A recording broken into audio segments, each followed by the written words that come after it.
presented by RotoWire. Here to talk UFC Tampa main event. Both fighters on weight, despite what you may have heard. Joanna taking on Michelle Waterson, the Boogie Woman, taking on the Karate Hottie, which hopefully we can keep Joe focused for this podcast on fight breakdown rather than Michelle Waterson, who enough said there. Here to break things down, all 14 fights of this massive card. I am your host, the Daily Fantasy Sniper. The show. It is Chris Olson, and Joe also goes by Sunsuit. Guys, how you doing? I'm doing really good. Last week I remember you talking up this card and didn't really give it a second thought, but in preparing for this, there are a lot of fights I'm actually interested in here, and a lot of fights where I feel like there's significant value to be had. So I like a couple dogs on this card. Maybe not as many dogs as I've liked in the past, but I like them very strongly, to the sense where I feel like they could be even money or even small favorites. So I'm excited about it. I'm ready to get started. Well, one of them, I think you're crazy, but I actually like some dogs on this card too. I think you hit the nail on the head. It's a solid card. There's not too many wow, oh my God fights like Masvidal and Diaz, but it's a solid fight card. It's a fight fans fight card. Joe, how you doing? And I know you got some news for us. Yeah, well, one is I think the last time we had a 14 fight card was the Arizona card that was headlined by Gaethje Poirier. I love these 14 fight cards. We almost lost the fight. Mike Davis stepped up for Brock Weaver, so we have 14 fights and created instant mega line value. Yeah, I actually posted my bets. I made some bets. I posted them on Twitter. I am all in on JJ here. We'll talk about that when we get to the fight. I'll give you my reasons why, but I have her by finish. I have the under 4.5 rounds. I've got a couple round prop plays out there. So far, I've sunk $1,300 just into JJ bets, and I'm thinking up in that. The news that Sean was alluding to was the infamous and closely followed Battle of the Pods. I would like to say that the RotoWire crew here was competitive, but that would be a lie. With the real Chris Olson and myself bringing up the rear. DFS Army finished in third. However, it was a hotly contested race between first and second. Rotor Grinders edged out the dark horse Fantasy Alarm by a whopping 4.5 points. Chris and Gravy Cakes actually tied. They tied, believe it or not. And then, Mike Buddha, so it came in sixth. So they really came in fourth, fifth, and sixth, although they tied for fourth. The two Fantasy Alarm guys actually finished on top of them, but the third guy didn't score enough points to make up the deficit. So we have it wasn't a great card for really anybody scoring wise. No. It's funny. The winning score was like 830 versus 825.5. And that's with three guys. Like normally that would not be a great score for two guys to have. So I'm really confused here. I thought we had won. Now, how? 6. Because Marley scored 80 more points than anybody else. I don't think so, dude. Unless I did the math wrong. I'm gonna real quick do this math here. I don't think you guys won. I'm sorry for everybody listening, but I need controversy brewing, guys. I did quick math. No, I could be wrong too. I looked at the numbers and I'm like, me, Marley, and Eryk F combined for 846 points. So then you won. You sure? Yeah, because me and Eryk sucked it up. We scored in the 230s. I just looked at how bad you guys did, and I assumed there was no way you could win. We scored 460, but Marley scored 378. Okay, so there you go, guys. I apologize. Right. It was DFS Army, Rotor Grinders. I mean, we still finished last.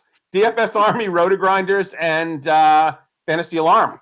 Yeah, embarrassing performance. I finished last out of all the players, so that was fun. Okay, moving on. DFSArmy.com. There you go. Coach Sniper. I know that all you guys over at Army had the Spivak pick, right? You guys were all good with that. Actually, what helped is as Marley. We all put in GPP lineups. That's how we decided to approach it. Uh-huh. So we also got the points from DeCastro. Right. Is ended up really being who kind of pushes over the top. But that's probably enough intro because we have 14 fights to get to on this card. I will say a podcast brought to you by RotoWire. Go to rotowire.com/free for a 10-day free trial to all their premium content. No credit card required. You can like, comment, subscribe to this video on YouTube under RotoWire. Subscribe on the iTunes platform, RotoWire MMA, to listen to a replay of this. We record Fridays at 8 o'clock. What's up to everybody in chat? Appreciate all your guys' support. Have anything you want to add? Throw it in the comments. We will get to it. And that being said, let's just start talking fights here, as we have a lot of them. And the first one is not good for DraftKings. It's just not. JJ Aldrich, 8,900, taking on Lauren Mueller at 7,300. Aldrich, favorite -160, Mueller +150. Joe, it's a women's MMA fight, so you can start us off.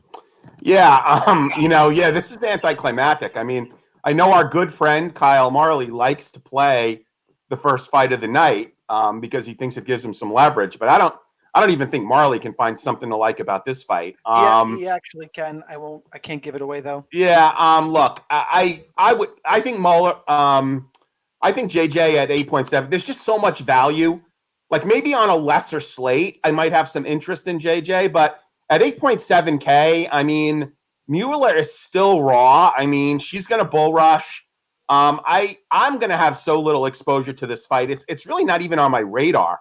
I mean, I've only made a handful of lineups, but I haven't included either fighter in any of my lineups so far. And I'm not sure how many lineups I'm going to play. I'm going to give JJ Aldrich. I think she's more technical. She's got way more experience. She's going to be a little undersized, I believe, here. I have not seen the weigh-ins, but I believe she's going to be undersized. So that's one thing. If she gets bull rushed by Mueller maybe can hurt her. But I just think all around game, JJ Aldrich is better. So I'll pick her for the win, but I don't love it as a DraftKings play on a slate where there's a lot of value. I 100% agree. So, Chris, give us the contrarian opinion. Well, I would like Mueller here, but I would contest something fundamental that Joe said. I don't think she does quite bull rush anymore. I think that fighter that we saw in the Contender Series did bull rush. But I think lately, I mean, she still has her forward pressure, but she seems to stand and wait way too much for me. And I actually think that, look, I know that it's hard to roster JJ at 8,700. I would never contest that. But 8,900, even worse. But 89, damn. I think that I think this is a terrible matchup for Mueller, quite frankly. I think that she's just going to get countered all day long by JJ. I think that if she was somebody to really push in the clinch and make this dirty, she'd have a better shot, but I really don't think that is what she wants to do. Again, I think JJ is really going to have a lot of counter opportunities. Wouldn't be surprised if she really stings her hard more than once with just how open Mueller gets with her striking. And something else to note is that we've seen Mueller hurt very badly to the body in 2 consecutive fights now. Now, JJ doesn't do a lot of kicking, but she can still punch to the body. She can even game plan around that and throw some kicks because once is fine. Twice is, especially for a fighter like her who hasn't taken a lot of damage, is something to be concerned about. I think that JJ, this is a much, much better spot to bet. And I have a very big one on this month's Gamble Master. But yeah, I think that if you want to make maybe a couple of lineups with her just for a major leverage play, I think it's okay if you're making multiple lineups because I think she has a lot of advantages. Moving on, let's talk Marvin Vettori, 9,500, taking on Andrew Sanchez at 6,700. Line on this fight. Vettori is -345. The comeback on Sanchez is +315. Look, I'm picking Vettori, but Sanchez is live, and I like him in a ton of formats because I think the issue is I think he is a very underrated fighter, but he's underrated because of the giant hole in his game, which is his gas tank. this is going to be a close fight for as long as he has gas, and I think that's a round and a half. I think Vettori pulls away, but grappling upside, I think he's underrated. Fight is likely to see the scorecards according to Vegas. So I like Sanchez as a punt here. I think he's likely to perform, but I am still picking Vettori. Chris. Yeah, I'm picking Vettori too. I don't like Sanchez quite as much as you guys. I know that when this fight was first booked and canceled, everybody was pretty bummed because they said, and the prices haven't changed. At least I don't think they have. From what I can recall, they haven't changed. Because everybody said, oh, Andrew Sanchez is the wrestler, Vettori, even though he's not a better fighter, he's live with the grappling, and he still is, and I wouldn't contest that part. But what I would say is that I think that, number one, Andrew Sanchez has made a conscious choice not to wrestle quite as much as he used to because of the gas tank issues that you mentioned, Sean. And even in the last fight, which I actually thought he lost, he got the decision there, but he was actually, kind of, Barrow was kind of just having his way with Sanchez in the clinch there and stuffing a good number of those takedowns. And Vettori is a big, bricked up guy. I think he can have a similar kind of success rate here. I think he can stall Sanchez out a lot and sort of wear on him and sort of take the fight where he wants it. So I wouldn't have much Vettori because Vettori has shown us he's not anything close to a finisher. And so for this price, it's really tough. But, I don't really see a lot of value in Sanchez here. I take a couple shots for the wrestling in 6,900, of course. That's an option, but I feel like people are going to be way more overweight to that than I am because I'm just not really feeling it. Joe. So I think Sanchez is a fairly solid cash play. He's got a good floor. He does have, again, who would be shocked if Sanchez actually wins this fight, which begets the line, which I honestly, don't understand at all. I'm not sure what Vettori has done. I mean, please don't tell me it's the Adesanya narrative that is causing, Vettori to get all this love. I can't see that at all. What makes Marvin Vettori minus 345? I mean, what in his record screams 7-2 favorite over, a guy that's got more UFC experience, who's 4-2 in the UFC. I don't see it. I think this line should be much closer to pick, personally. And look, the knock on Sanchez has always been his cardio. So if he ever gets that under control and fights a more measured fight, I mean, is there really that much that separates Marvin Vettori from Andrew Sanchez? I don't think so. I'm going to give a lean to Sanchez. I'm going to give a lean to Vettori here, but I think this is a really, really close fight. You've got a guy coming off of 2 wins in Andrew Sanchez. Ugly wins, yes, but I think it's a pretty solid floor here for Sanchez. I like his price. I will be underweight to Vettori. He's way too expensive here. So, yes, I'll give a slight nod to Vettori, but I do think there is cash value in Sanchez. Moving on, Miguel Baeza, 9,400, taking on Hector Aldana at 6,800. Baeza, the favorite in his UFC debut, minus 215. Aldana, plus 195. Aldana has shown he is not good. Baeza, young, unproven, making his debut. 2 guys who generally like to throw and see finishes in their fights. Joe, how do you have it going? Yeah, I have to believe that Aldana, did the UFC a favor. I'm not sure why he's on this Tampa card, why he didn't fight on the Mexico card. He's coming off of 3 losses, if you count his loss in the Ultimate Fighter Latin America.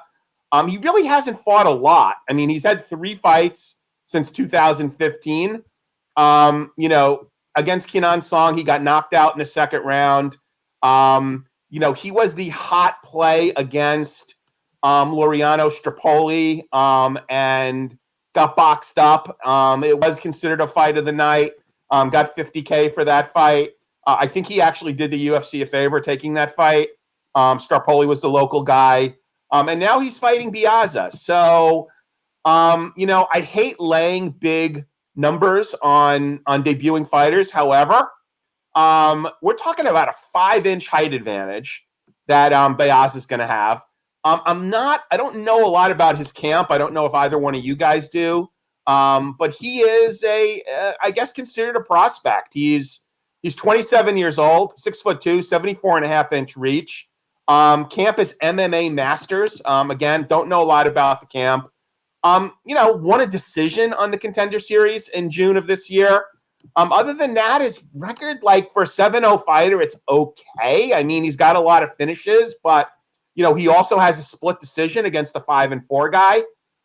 So I'd say be cautious here. I mean, I would say that this is a guy the UFC probably wants to promote, but I don't think it's a gimme, and he's priced pretty high. And his number's pretty high, and we've been burned by guys like this before. So, I'm going to pick Baeza to win, but I'd say watch out. He's far from a free square. Chris. Yeah, I basically agree. I think that the Aldana thing is look. Yeah, he took that loss to Staropoli. Nobody was expecting it, but then again, the very limited tape that we had on Staropoli at the time, he was like a countering kickboxer, and then he came out, and all of a sudden he's this guy who just throws and throws and throws. Now, it is true that Aldana has had trouble with rangy fighters before, not just Staropoli, but others as well. But my problem with Baeza is he tends to get backed up a lot. And even in that Contender Series fight, he got landed on quite a bit. Now, you might think that Aldana is a guy who gets hit a lot, and he got hit a lot in the Staropoli fight, of course. If you look at his significant strikes against, it's like 5-something, which isn't great. But if you look at his striking defense, it's like 62%. And that's because I think he's actually pretty decent defensively. I think Staropoli threw a lot, and so he landed a certain percentage of that, of course. But I think he made him miss more than I think was evident on television. And I think that him marching a guy like Baeza down is going to pay dividends here. Again, the range does bother me, but I have to give a slight lean to Aldana here just because I just don't like that he's going to get backed up against the fence against the guy who throws very hard, is accurate, can wrestle a little bit if he needs to. It's mostly a power slam game, but it is there if he wants it. And that's my pick. Slight lean Aldana, but I do think the range is a bit trouble. Yeah, I think Aldana's live to a KO and not much else. Moving on. Marlon Chito Vera, 9,100, taking on Andre Ewell at 7,100. Chito is the favorite in this fight. Be great if I could find the lines. Because they shuffled the whole bout order. Best fight odds is just in terms of ordering fights. I mean, I could give you the DK lines. That the DK lines are usually a little off, but he's minus 167 on DK. Minus 150 on. Wow, that's a low number. You got some minus 150 Vera. Come back on Ewell is plus 140.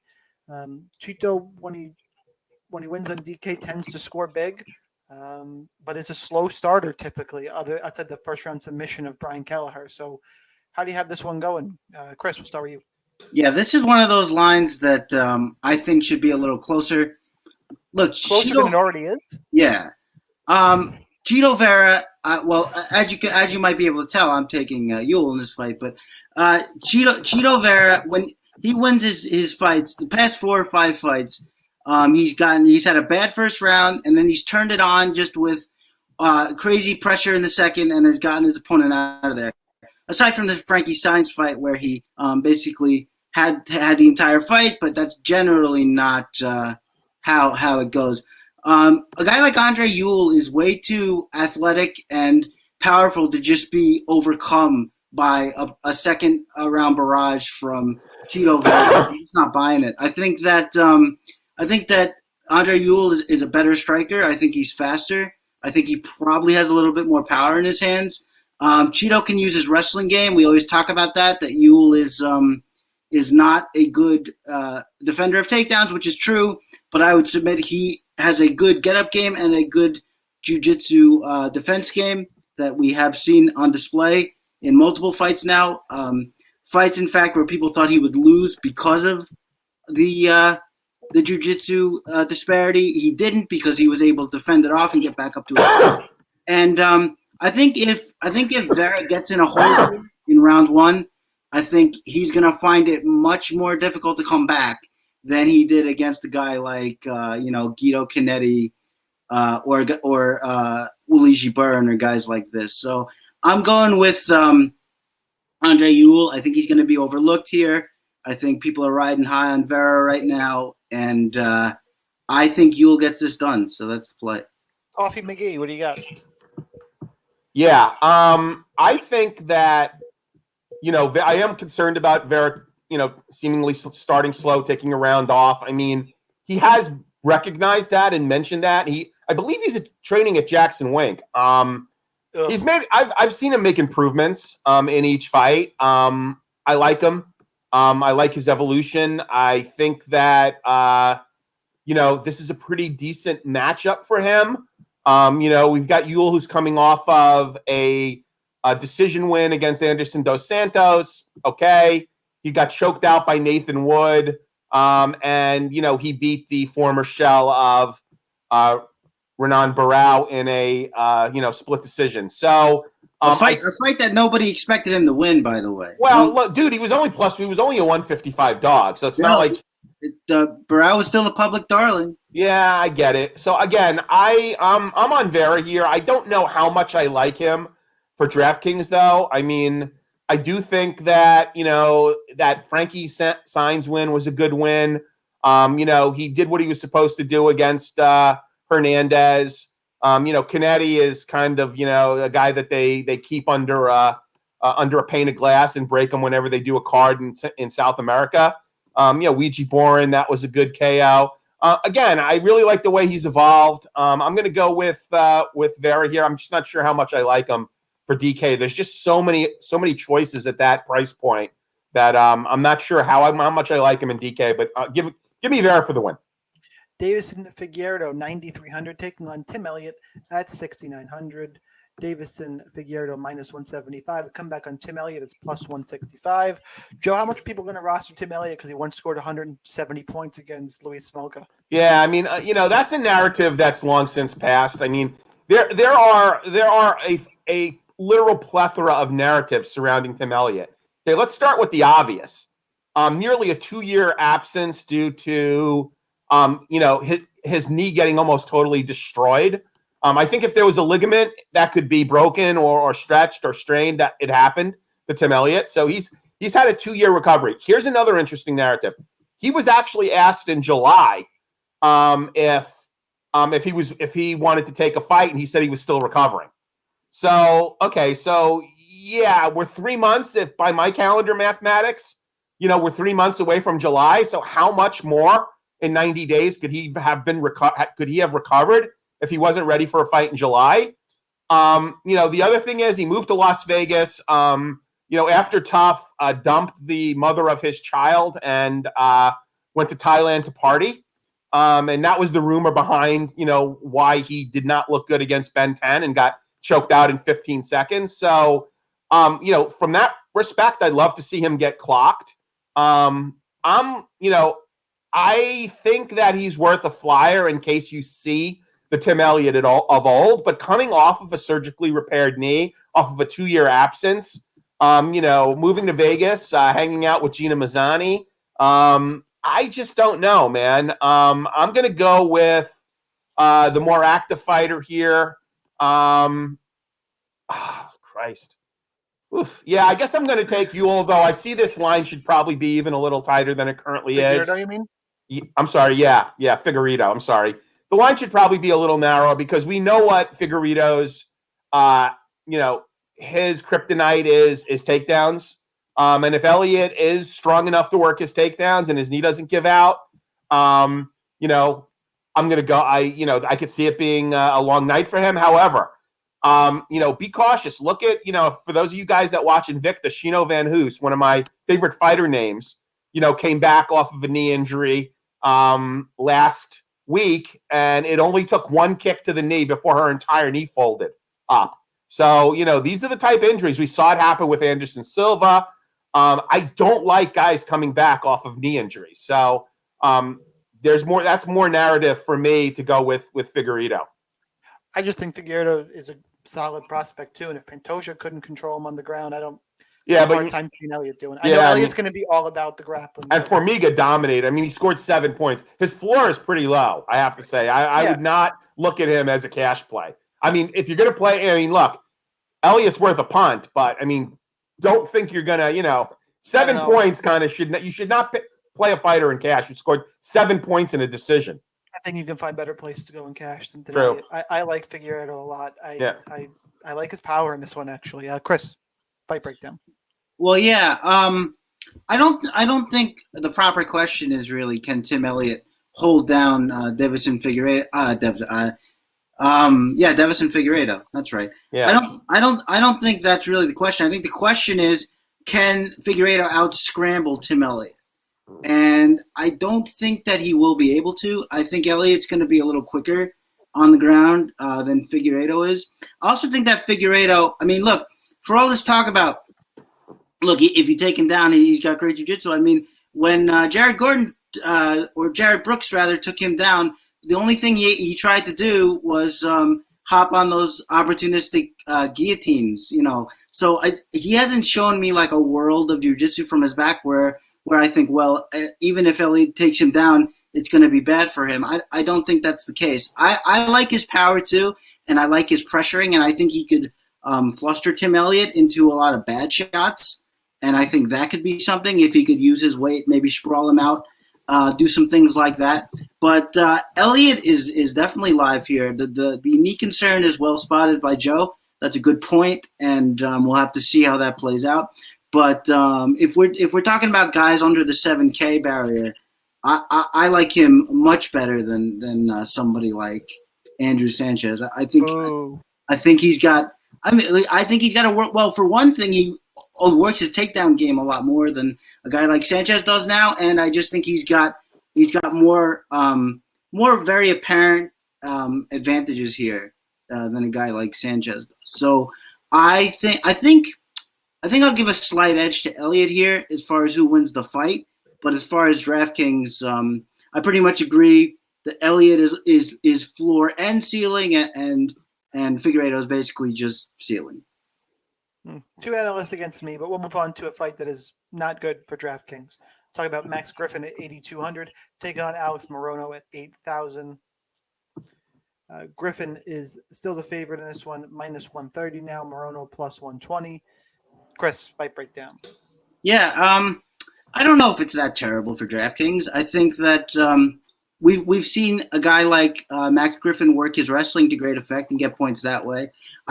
One thing I really like about him for this fight is a use of a sharp jab, which I think is going to be really effective against a guy like Morono, who just basically tries to come in and throw these really wild haymakers at you. I think even in the Zach Otto fight, everybody expected him to pulverize Zach Otto, and that first round was very close before Otto dove headlong into a guillotine against a much better submission artist. And part of that was a jab, a body kick too was getting through. But Otto is a decent boxer with a good jab, and he was using it, and it was landing. I think Max Griffin can do much the same thing, except Max Griffin is also a better combination puncher than a guy like Zach Otto.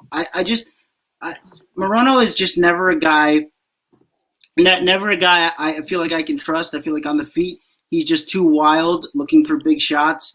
And on the ground, I think Max Griffin is going to be a much more careful grappler than a guy like Zach Otto is. I think that Morono might beat him there if he got the advantageous position, but he doesn't wrestle anyway. So barring a knockdown or a sweep, it's hard for us to predict that. And we saw Jordan Mean out wrestle him pretty comfortably. So I think maybe it's just the quality of wrestler and the caliber of jiu-jitsu guy and how careful you are and so on. So I actually like Max Griffin quite a bit here. He's the play, and I don't think he's a horrible DK play because I think he's got various ways to score points here. I still think the wrestling is active, and we know how good it can be, and we know how effective it can be on Morono when used well. So, give me Max Griffin in a fight I actually kind of like for DK.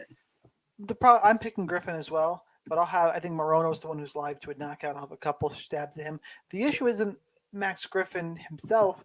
He could score 80, 90 points in a win, but in that range, I mean, we got to talk about all these great GPP fights coming up. There's places I'd rather go. Joe. Yeah, I pretty much agree with everything Chris said. I like Griffin a fair amount here as well. I think that he offers some line value at his price. Give me Griffin. Moving on, the short notice replacement. Mike Davis, he's the favorite. He's 8,600, taking on Thomas Gifford at 7,600. Here's your chalk line value of the card. It keeps going up. Mike Davis minus 290, Gifford plus 260. As long as Davis's gas tank holds up against Gifford, who's just going to keep coming and coming because he's a pressure fighter who likes to get hit in the face a lot. As long as his gas tank holds up, I think Davis wins. I think the line is right. And the DraftKings salary is one that everyone's going to take advantage of. I think he's bordering on a free square. Bordering on a free square on cash game. So I like Mike Davis a ton in this fight. Joe. Yeah, I guess I wouldn't say a ton, but, Griffin, I mean, look, he's very experienced. He's got a lot of fights under his belt against, a fighter with definitely an athletic advantage. In all honesty, I haven't really thought about Davis for cash. That's kind of an interesting, short notice replacement. DraftKings did go out and post the salaries prior to the line actually dropping. Remember, Mike Davis is replacing Brock Weaver here. I was going to pick Davis to win here. I hadn't really thought about him as a cash play. I am concerned about how green he is. I honestly kind of see him as a finish or bust kind of fighter here. But minus 300 at 8,600. Yeah. And he's going to be very popular and very highly owned.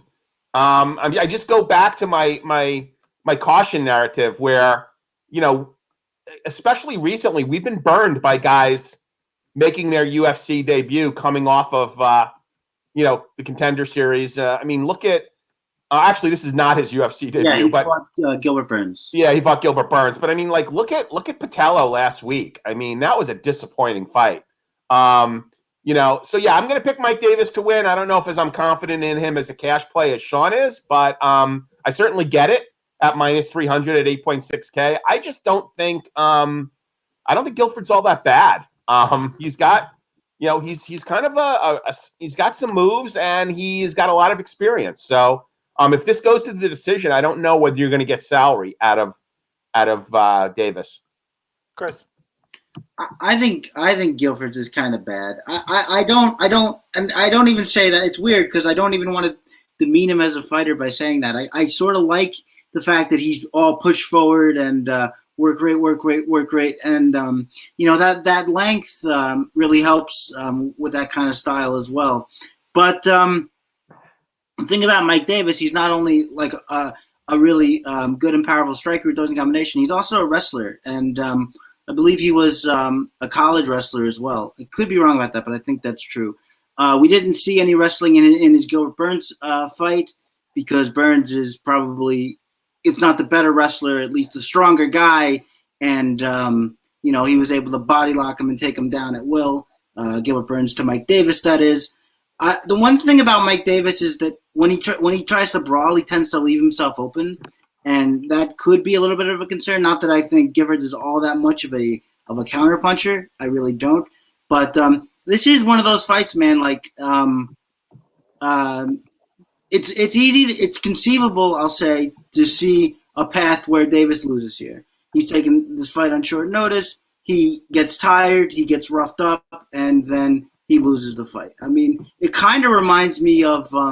I don't remember their names, so I'm not even going to try. But it kind of reminds me of the Capoeira guy that everybody loved, and the guy who came in and just put the pressure on him, tired him out, and won. That was a couple weeks ago. Zaleski.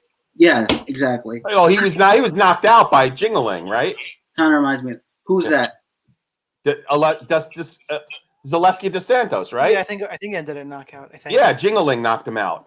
No, I'm referring to I say Capoeira, the guy who does all the crazy flips in the ring. Oh, Marcus. No. Oh, I know who you're talking about. Yeah. The guy who knocked out Danny Roberts. Yeah. Yeah, exactly. Yes.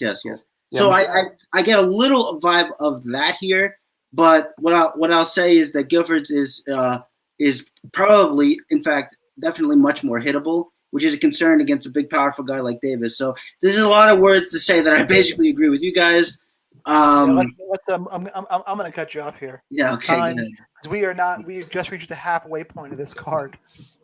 Ryan Spann, 8,800, taking on Devin Clark at 7,400. Spann the favorite, minus 155. Come back on Clark is plus 145. And I get to take Chris's role. I'm taking the dog in this one. I like Devin Clark a bunch here. I think he can get a takedown. I think he can use his grappling game, get takedowns, pressure, close the distance, gets a longer striker. I'll let the fight me and Joe watched Brooklyn against Mike Rodriguez. Mm-hmm. My concern with Devin Clark is what the concern always will be is if he catches one on the chin, is he going to stay conscious? I think he does and can. I think he's, more durable than I thought he was early in his career. And just the grappling, I think, is going to be an issue here for Ryan Spann. So I think Clark is given the small edge to Clark to pull the upset. Chris. Yeah, see, I've always liked Devin Clark. I can't pick him here though. I feel ironic. Yeah, I know. But here's the thing I was thinking about. Like, when was the last time Devin Clark fought somebody as rangy as this? Because usually he basically Mike Rodriguez. Well, Mike Rodriguez. I was thinking of Racket on Alexander Rakic, right? That's what I was thinking of. Rakic and Spann are different fighters. Rakic is legit. Yeah, Spann, well, no, Rakic is a world better than Spann right now. Sure, but what I want to underline here is the way he approached that fight, which is just sort of trying to flurry in with strikes and hope to catch him, and that led to a nice counter on the chin, which finished that fight. I really think Spann is a good prospect. He's got nice combinations he throws in. He can throw that short little uppercut lead that he floored Nogueira with. He got a good jab. He's very big for the division. I just like a lot of things about him. And Devin Clark, look, he's a wrestler. That's pretty much all he has. He's got an overhand and he's a wrestler. Can he get his takedowns and win? Sure. But I would have to see him control a guy like Spann for a significant block of time before I can pick it. So I'm not going to do that. I'm going to pick Spann here to win by knockout. Joe. Yeah, see, I like Clark a bit as well. I mean, I believe he changed camps prior to his last fight, and I think he went to Elevation. Someone in chat, let me know if I'm right or wrong there. My biggest concern here, and I was very impressed with, Stosiak was a hyped prospect coming into that fight, and I think Clark pretty much schooled him. I like it. He's got wrestling pedigree. My big issue is what he's giving up in size. I don't know how Spann makes 205, honestly. He's 6'5". He's got an 81.5-inch reach. Yeah, he's a monster. So Clark is giving up 5 inches in height and 6.5 inches in reach. That worries me a little bit. He also trains at a good camp in Fortis. So I do like Clark a little bit. I think his floor, unless he gets knocked out in the first round, his floor is decent. I think Spann, if you're playing mid-range GPPs, you should probably have some lineups with Spann in them. I think, if I'm looking at Clark versus, say, Sanchez, or even Cub Swanson, I think that Sanchez probably has a better chance of not getting finished. So unless you're thinking Clark is going to win, I think Sanchez's floor is safer, and he's cheaper if you're looking for cash play. So I'm going to go ahead and pick Spann. I do like Clark a little bit. I was impressed with how he fought last time. I will have a few shares of him in GPPs, but give me Spann here. Moving on, we have Eryk, your boy Anders, 8,500, taking Gerald Meerschaert at 7,700. Anders minus 130, Meerschaert plus 120. I get to do it again. Give me the dog. Give me Meerschaert here. I always love targeting MMA fighters versus guys making the transition late to MMA. I also think it's a bad matchup for Anders just in terms of grappling, submission threat. This fight hits the ground. He's in trouble. Meerschaert, is actually a little bigger than Anders. It looked like during weigh-ins. Anders has the raw athleticism advantage, and he could finish Meerschaert way better. I think he's more power, probably the better striker. But I think at some point Meerschaert, this fight hits the ground. You've seen he's durable against Kevin Holland, and I think I like him to get the sub in this one. So back-to-back dogs for me. Chris, you weren't on my last dog play. You on this one? I am heavily on this one. This is one of the fights where I feel like the wrong guy might be the favorite. I like Meerschaert a lot. I'm sort of fascinated with him more so than anything. I just love how he just drags everybody he fights into his world and sees if they can hang. And more often than not in the UFC, they haven't been able to. I think that I know that Anders can obviously finish Meerschaert, but Meerschaert's a tough guy, man. He went through about a round and a half of Thiago Santos beating on him before he finally had to give up the ghost in that fight. I think that for me, Eryk Anders is sort of weird. You mentioned the transition to from football there, Sean. I feel like he's a guy who doesn't know what kind of fighter he wants to be, or at least he doesn't really have a coherent game plan when he steps in there. Against a guy like Santos, he tries to do nothing but wrestle. Then in his next fight against Khalil Rountree, against the guy who has shown a significant deficit of wrestling, he doesn't try to wrestle at all. I just don't feel like I can trust him. He's a pressure power striker with very low output. I think that Meerschaert is going to have multiple opportunities to get in close and tie up with him and do all the great things that he wants to do, tire him out. Maybe this ends by sub, but if not, I just think that we're going to see a very tired Eryk Anders and a victorious Gerald Meerschaert. And at the dog play, again, an unjust dog in my opinion, I feel like it's kind of a no-brainer. So I'm going Meerschaert. Joe. Yeah, interesting, because I view this fight as, sort of a toss-up myself for the reasons that you both described. I mean, Anders has the athletic advantage. Unfortunately, he seemed to be overly active and probably took some fights that he shouldn't have taken. I'm not putting any stock into his last win. I mean, come on, that was that was a gimme fight against probably one of the worst, MMA guys in the UFC. If he didn't finish him in the first round as a minus 325 favorite, I would have been interesting. But prior to that, he had lost 4 out of his last 5 and did not look good in his win against Williams prior to that barely legal head kick. So I don't know here, man. Figueiredo has a way of making everybody look bad.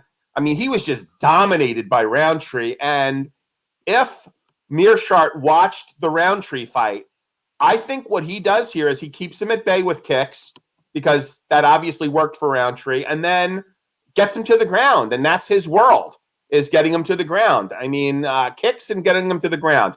I'm also going to take the dog here. I think this is a GPP fight. I wouldn't play it in cash, but give me the dog. Kicks is a good. I just want to say one more thing. Kicks is a very good observation, Joe, because that's how Meerschaert finished Eryk Spicely, if we remember. So yep. That's definitely something. Yep. It's something. Luis Peña, 9,000, taking on Matt the Steamroller Frevola at 7,200. Peña minus 170, Frevola plus 160. I think the line on this fight is off. Give me a third straight underdog. Give me Frevola here. And really, I think the hype is up on Luis Peña. I do think he's talented. I just think this is a bad matchup. I think that Frevola is going to be able to use his grappling. Yeah, you're going to tell me if you're picking Peña, guys like Steven Peterson couldn't really do it. Fevola's a better grappler than Steven Peterson. I think he's just going to bring a grinding type of fight that Peña's just not going to be okay with. He's 3-1, but beaten up on cans. The best fighter he fought was Mike Trezano, who handled him pretty easily in a decision. Beating up guys like Matt Wyman and Richie Smullen, and it's just not doing it for me. Big step up here. Give me Frevola to pull the upset. I think this line is too wide. Joe. Yeah, I'm with you. I'm on Frevola here. Once you got to get by that flash knockout by Polio Reyes. Yeah, exactly. Violent Bob Ross is not knocking anybody out. Do not buy into him as a minus 380 favorite against the ghost of Matt Wyman. I don't see it. Peterson, yeah, he came back with a nice win against Martin Bravo with a spinning back fist that put $50K in his account. But again, I'm not yet impressed. I mean, he's a freakishly tall fighter at 6'3". Frevola's giving up 6 inches of height, but he can be taken down. I mean, he'll probably get up, but if I was Frevola, I would just wear him, and grind out a decision. Obviously at his price point, 7.2K, that's very, very attractive. Give me the dog here. Chris. Yeah. I understand why people like Frevola as a dog, but I just don't see it here. I think, first of all, Sean, to your point, or to contest your point, I should say, I mean, I don't think the jury's quite out on Frevola that he's not a scrub. I don't know why that would necessarily be the case. In that Jalen Turner fight, which he won by his grappling, Turner really hit him with some big shots there. So I don't think that the Polo Reyes knockout is a fluke. I just think that he was able to use his wrestling more effectively against a guy like Jalen Turner. And I think that you guys did it against Venata too. Well, but Venata's a scrub. And I knew that was going to get a reaction, which is why I said it. But it's true. I mean, can the guy win a fight, please? Anyway, I think that you guys are both overlooking something here, which is the jiu-jitsu of Luis Peña. I feel like I don't know for a fact that Frevola is a better jiu-jitsu guy. In fact, if I had to put money on it, I would say probably isn't. I like the length of Peña here. I like that he uses those jiu-jitsu and those Kimura locks to fend off takedowns and put himself in better positions. I just think that Peña is better everywhere. I mean, aside from straight wrestling, of course, Frevola would be better there. But I think in every other area, Peña is the better fighter, and I think that the last rangy fighter Frevola fought in Turner, he just had to basically try to wade in with big overhands. That's not going to work on a guy like Peña, who keeps his range better, in my opinion, and is just a better fighter overall than a guy like Jalen Turner. So give me Peña to do some damage and potentially knock out Frevola, and I know he's going to be popular, so I think he can be a real nice scarcity play at the favorite price. The one thing you didn't mention is the struggles Peña had against the grappling of Trezano. And Frevola, if he can stop the takedown, I think you're right. Frevola eats too many shots. Agreed. I just don't think Peña can. So that's what we're going to find out on Saturday, I guess. Moving on to a fight I can't wait to talk about. Because, Joe, I think you've gone a little crazy on the narrative here. I think you've gone too far. I've come back to the center line, Sean. Mackenzie Dern, 8,300, taking on Amanda. Is it Amanda? Yes, Amanda Ribas at 7,900. Dern, the favorite in this one, minus 140. Come back on Ribas is plus 130. Mackenzie Dern made weight. Had a baby 4 months ago.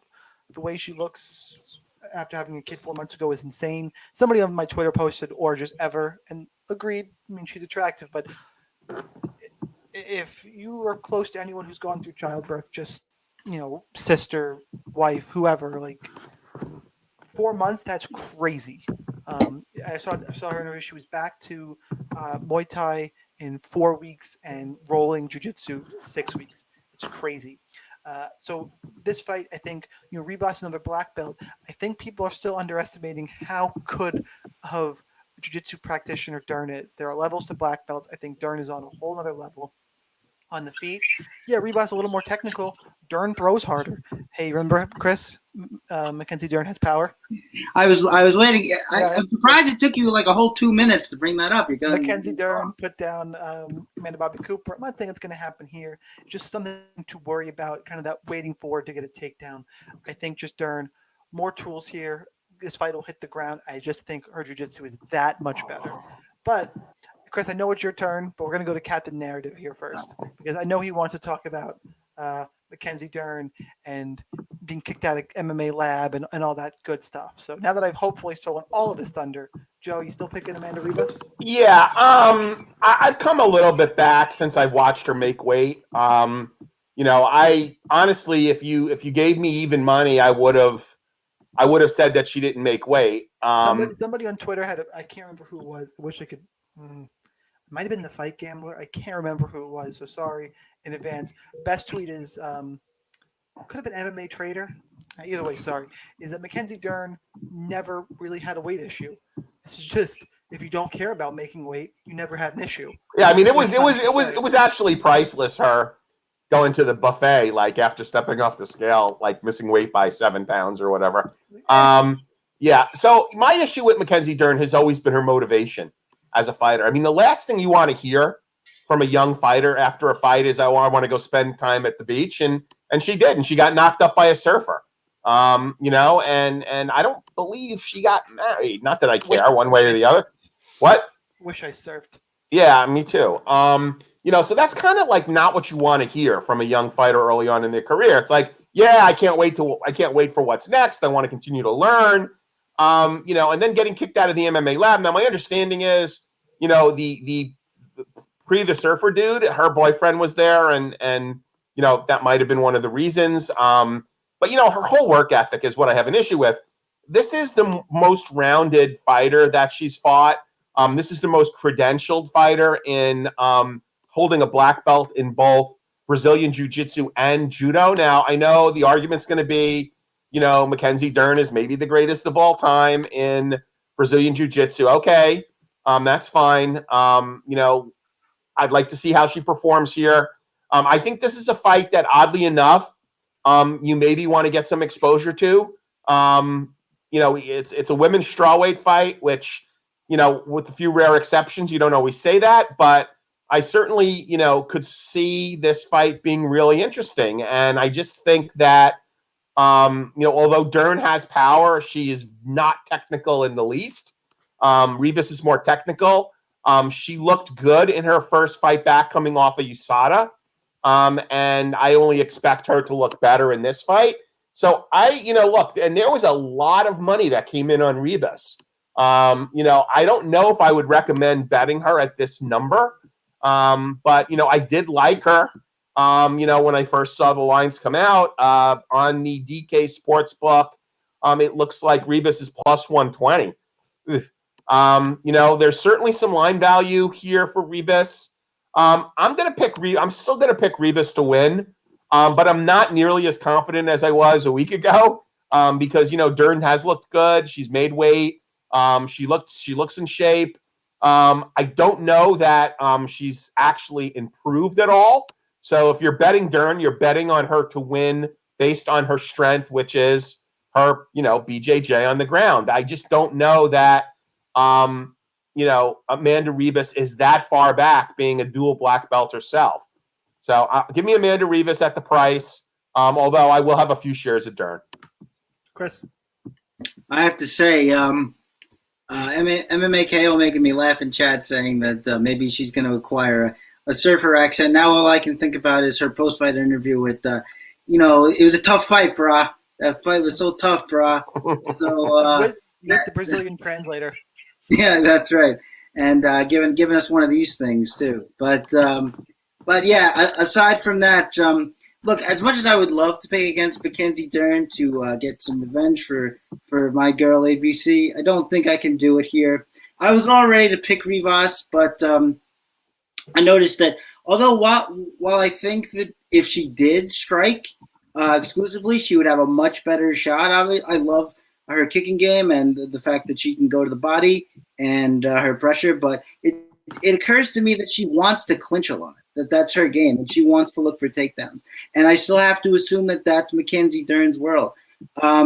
Just one quick note about has she improved? I would say that she has improved as a striker. I'm not here to tell you that she's Shaman Moraes now, but I do think from her first fight where she was basically just windmilling to her second one where, she didn't do a whole lot, but at least she was efficient. She had actually the strike that put Dern down was actually kind of nice. She faked the jab and came in with the overhand and caught her. So I'm not here to tell you that she's a great striker by any means. Obviously, still not a better striker than Ribas, but she's doing what I think a good coach will tell a specialist to do, which is just get very efficient and do things that you're good at to lead into the game that you like. And I think that she's got that down. I'm anxious to see how she looks on the feet now.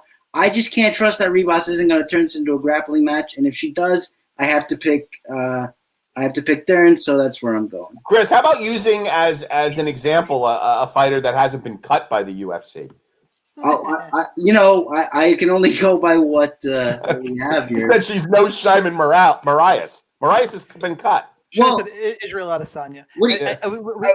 I got it. Go ahead. One comeback. No. I have to answer that, Chard, because that's a three fights left. That's a silly comment because it is.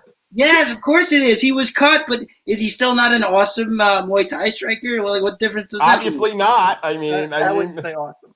Good. I mean, I don't know, you guys. I'll send you guys some videotapes. Nico Price is Yeah. 8,400. James Vick is 7,800. Price is the favorite, minus 145. Vick up at 170, finally at plus 135. Nico Price, kill or be killed. So love it for GPPs. How do you have this one? I'm going with Price. Chris. Yeah, I can't trust James Vick against anybody who's going to pressure him, and that's all Nico Price is going to do. So if James Vick could deal with pressure a little bit, I would take him because I think he's the better boxer and probably the better jiu-jitsu guy. Although Price is sneaky, there. So maybe I wouldn't totally concede that part, but yeah, I think that Nico is good enough to take a shot if he has to get one to get in there.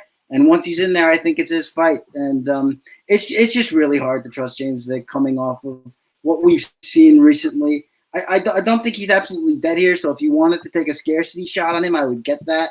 But Price does get hurt. But I think that this is just a fight that Price wins because it gets into his wheelhouse a little bit too much. So I'm taking Price by sadly another finish for James Vick here. I'm not sad about it. Joe. Yeah, I think this is a great GPP fight. I mean, I certainly, obviously if Price can get inside, he certainly should be able to finish. James Vick, we've seen it, it's interesting because for a guy that tall, for a guy who should fight at range, you'd think he'd develop some head movement, because that's, he had that great winning streak. Joe, his head moves when it bounces off the canvas. When it bounces off the canvas. Yeah, I knew that was coming. I think it's a good GPP fight. I mean, Price is not a great fighter. He's an entertaining fighter. He's a scrapper. If Vick all of a sudden decides to get technical, I can certainly see him winning here or maybe even catching him in a submission with his, incredibly long limbs. He was tall for, 155. He's still tall for 170. I'm going to pick Price to win, but I definitely see this as a GPP fight and, give yourself a share or two of Vick just in case. You don't see him this cheap that often. But give me Price for the win here. Co-main event time. Kron Gracie, 8,700. Cub Swanson, 7,500. Kron, the favorite. I know Chris loves it. Kron's the favorite. He's minus 170. Cub Swanson is plus 160. Cub Swanson's getting taken down by the likes of Artem Lobov. Lost 4 straight, but it's silly not to think he's live. I will say that I'm picking Kron, but Cub Swanson's been around a long time, awkward striker, and Kron's still unproven. So to me, Kron he's fallen to this week's Maki Patolo to me. Big upside, but God, I can't trust him in cash. Too big of an unknown. But I am picking Kron to win. I do like him in GPPs. Joe. Yeah, so what I found really interesting here is our friends at Vivisection, Zane Simon and Connor Rebush, they don't look at lines before they actually make their selections. They look at lines after they make their selection. So both of these guys picked Cub Swanson to win, and when they saw the lines, they were shocked that Swanson wasn't the favorite. And that had me thinking. So I did a little bit of research. And, Kron Gracie's wrestling is not good. I mean, he has to essentially get a hold of you, and make you, force you into a mistake, to get you to the ground. His offensive wrestling is not good.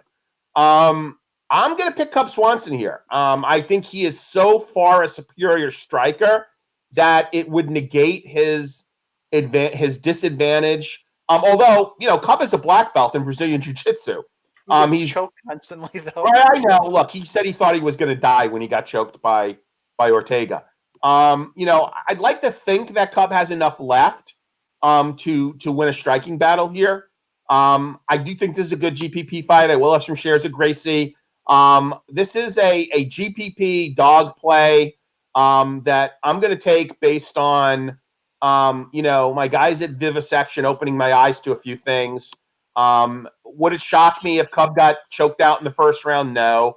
But I'm going to take a flyer on Cub at 7.5 for the win.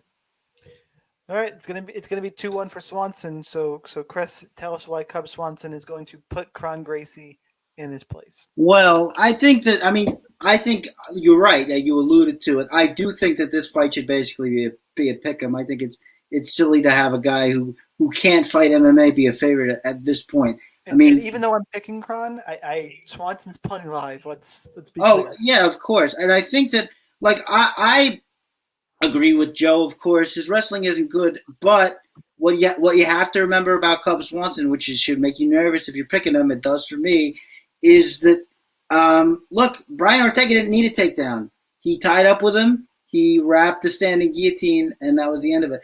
Also, the anaconda that he got before that, where time expired, he didn't get a takedown for that one either.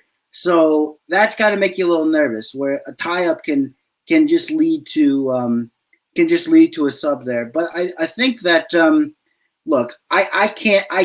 There's literally no way for me to pick Kron Gracie here. I can't pick a guy who can't strike at all and doesn't wrestle to win an MMA fight. I just can't do it. Can he win? Sure, he can. I think there's a good chance, and I'm certainly not telling you to avoid Kron Gracie in DraftKings, but I can't see myself picking him. I think that Cub should be able to use length and use those kicks and get the job done. So he's the pick. But I do have to note one really strange thing. I was talking about Sean before the broadcast. Run to your local books or online or wherever you go, guys, because Kron Gracie by sub is plus 100. It's even money, and there's literally no other way that he wins. So if you think Kron Gracie wins, don't bet Kron Gracie. Bet the sub prop because it literally makes no sense not to. I totally agree. But yeah, the play is Cub Swanson based on my view of how the world works, basically. But speaking of how the world works, like every Kron Gracie fight, I have to throw in that my biggest issue with him is the dude is weird, like beyond weird. He's a flat earther, doing weird breathing shit for his open workout. He's just a strange guy, and I can't fully embrace someone who's still a flat earther. I can't do it. The world is round. That's how the world works. Where was I? Oh yeah, main event time. Joanna Jędrzejczyk, 9,200, taking on Michelle Waterson at 7,000. Jędrzejczyk minus 335. Comeback on Waterson plus 305. 5 rounds of striking is what we should see. Joanna lands over 6 significant strikes per minute. Waterson is hittable. I know she's going to try and be on the outside, but I'm all about JJ here. Waterson doesn't have the grappling, enough grappling to keep Joanna down. Like, as long as Joanna's anywhere close to what she was, I think the weight cut issue was actually a mind game. Is kind of my thought.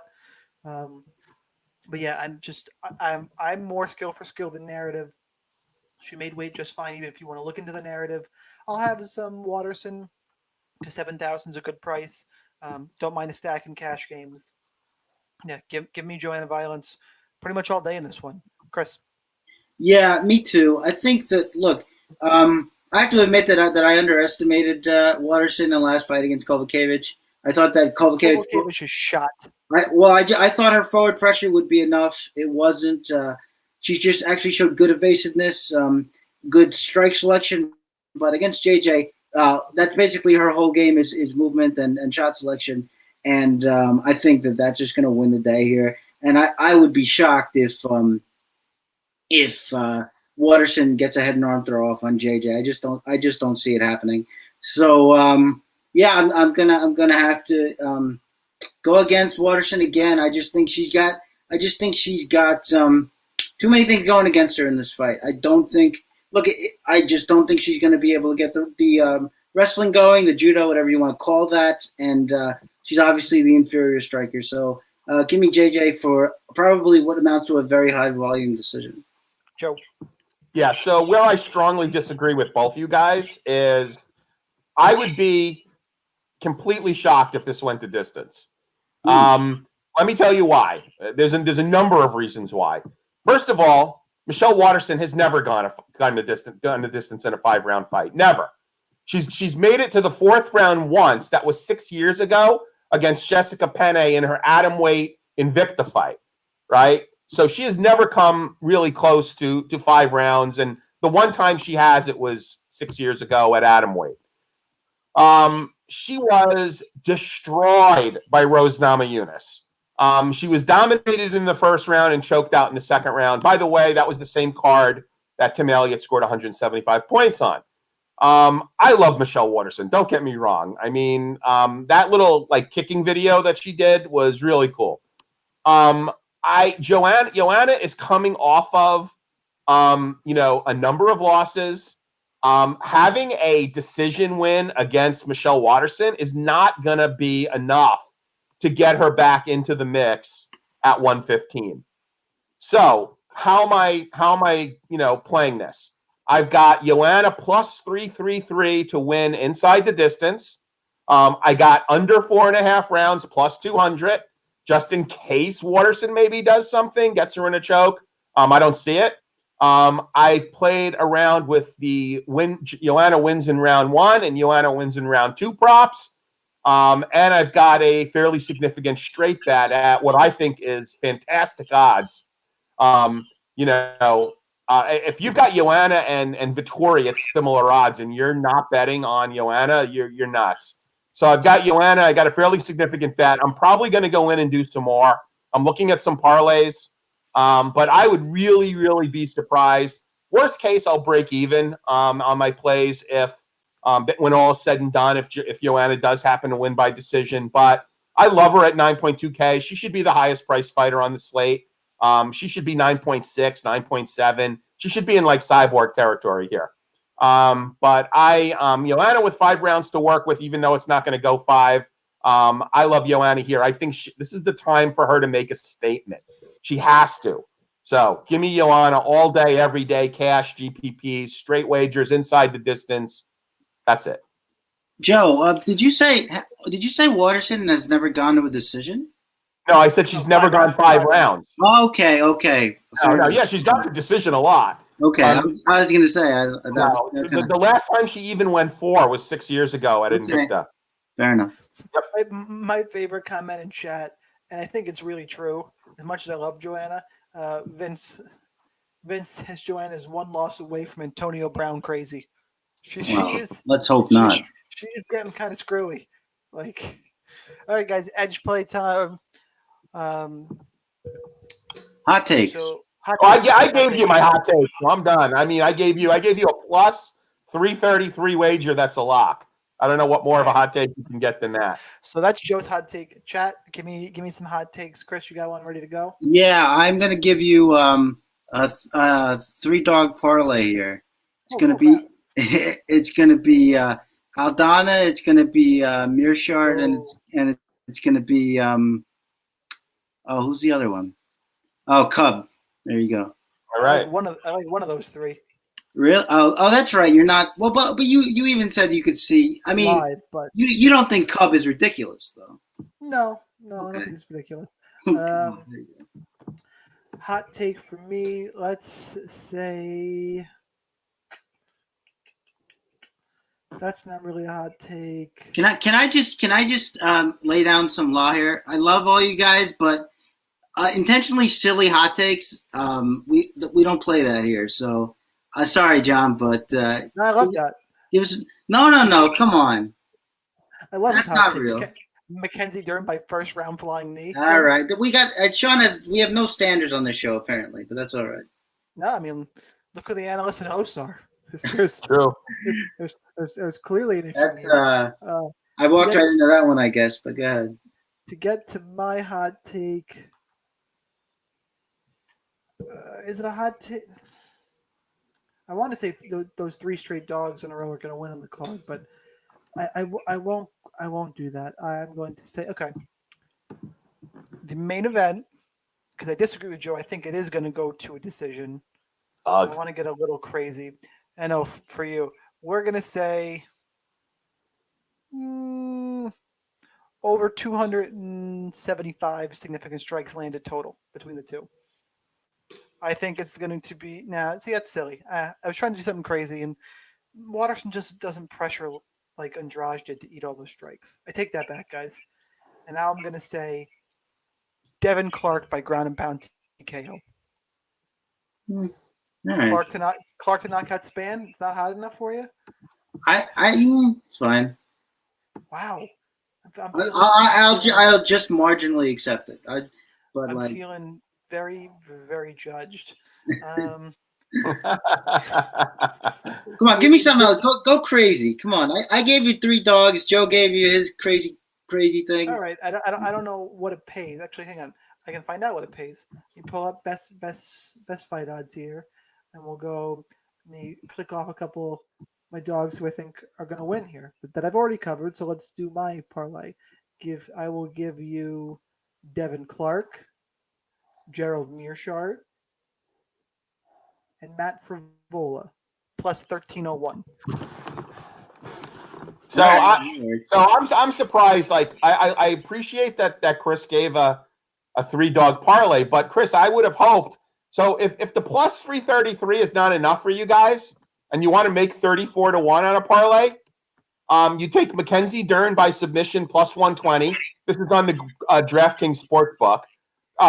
Kron Gracie by submission minus 106. Nico Price by knockout minus 110. And JJ inside the distance at plus 3-3. That plays 34-1. So if plus 333 is not enough for you guys and you want to make a few extra bucks, there's a 34-1 parlay. It's got a pretty good chance of hitting. Mm. I like it. It's some of the viewer ones. Let's see. Vince Mueller scores 90 points. Whew. I mean, I guess you can get JJ down, sure. Let's see. So I'm scrolling through here. Will Tuska, 2 under 7K fighters win. I like that one. I think there's a couple live ones. Something about Timo Packalin giving Chris shit. That's pretty funny. I know. Well, look, I take it as a big compliment. I think people are so shocked when I get picks wrong. They're like, they can't believe it. Which I agree. I'll do better in the future, guys. No wrong picks. I like this one. Geronimo, Nico Price versus James Vick ends up in a technical decision. It'd be so bad after a foul. That's the one thing we haven't seen lately is a technical decision. A fight stopped after the second round to go to the cards because of a foul. Like, we're due for that. Yeah. I really, really like that one. Will asks if we have to technically be in Jersey to play on the DK Sportsbook, and I think the answer is yes. Right? It's New Jersey. It's New Jersey and West Virginia. Yeah. Okay, and West Virginia too. All right. So that's what we got for you guys for UFC Tampa. Make sure you go to rotowire.com/free 10-day free trial to all their premium content. No credit card required. Give all of us a follow on Twitter. I'm at the DF Sniper. Chris is at Real Chris Olsen. Joe is at Sun Tzu. Guys, good luck in your contest. We'll see you next week. Cool.